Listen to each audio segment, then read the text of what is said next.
It doesn't matter if you're a beginner cyclist or if you've been cycling years. There's one massive mistake that every single human being has made, and indeed many continue to make.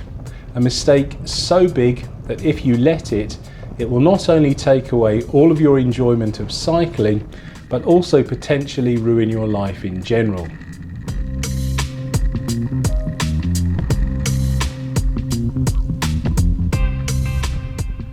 So, this big mistake is worrying about what other people think. Yep, I know, it sounds simple, but worrying about what other people think may have a far greater impact on your cycling than you first think. If you are thinking of starting cycling, it can prevent you from getting on the bike in the first place, and you find yourself thinking things like, I'm too old, I'm too fat, I'll just look stupid, yada yada yada, and then before you know it, you've abandoned all thoughts of getting on a bike and instead you've decided to join the local choir. And what a wasted opportunity that would be, all because you were worried about what people would think when they saw you riding a bike. But here's the thing, generally speaking, most people, and by that I mean people that don't ride bikes, simply don't care what you look like. For them, they have far too much going on in their lives to worry about what somebody looks like on a bike that's going to whiz past them for 3 nanoseconds. Okay, there might be somebody somewhere who will form some kind of negative opinion, but just try and imagine how sad and empty their lives must be. Are you really going to let somebody like that spoil your cycling? Take a look at me. I'm about as far as you can possibly get from a chiseled cycling Adonis, and do I worry about what other people think? Well, I'll be honest and say occasionally I do, but do I let it spoil my cycling? Absolutely not.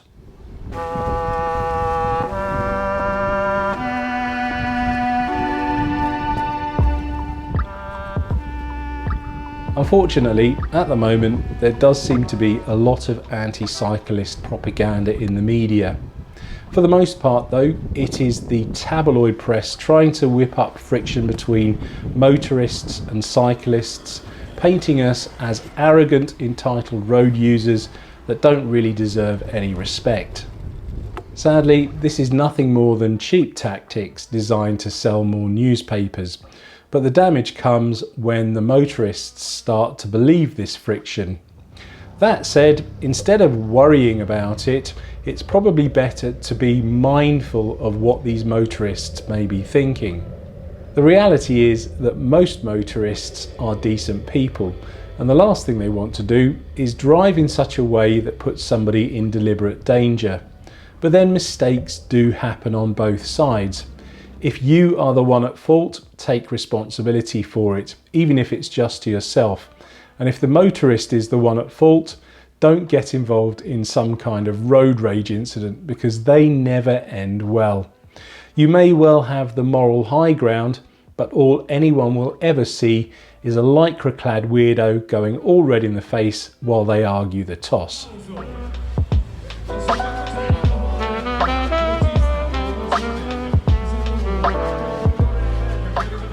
But let's say you just don't care what Joe Public thinks. The next group of people that you probably want to find favour with is cyclists themselves. After all, they all ride the latest and greatest, most expensive bike, they wear uber fashionable cycling kit, and they're all super fit and ride really fast. What on earth are they going to think when you turn up on your Halford special and you plod along on the Sunday club run? Yeah, again, I'm not going to lie, there are some cyclists that are exactly like that. And to be brutally honest, they probably won't want to ride with you all that often. But does that mean they're looking down on you or judging you?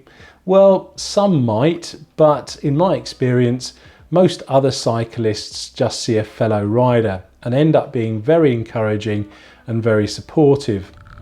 What's most likely going to happen is that you'll find a group of like-minded riders riding similar bikes at a similar speed, and you'll end up just becoming one of the gang.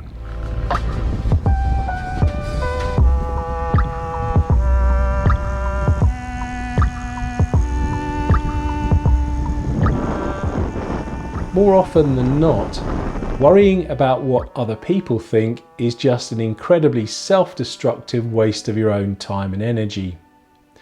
Not only do you have to try and correctly second guess what's going on in somebody else's head, but you're also setting yourself up with a load of stress and pain that you just don't need. It's going to be much better to focus on what you do want, stop listening to the internal voices, and then just get on with it and have some fun. At the end of the day, it's not really other people that are the problem. It's your own doubts and fears. And if you want to learn how to stop listening to those once and for all, then click on the video just here. Thanks for watching, and I'll see you on the next one.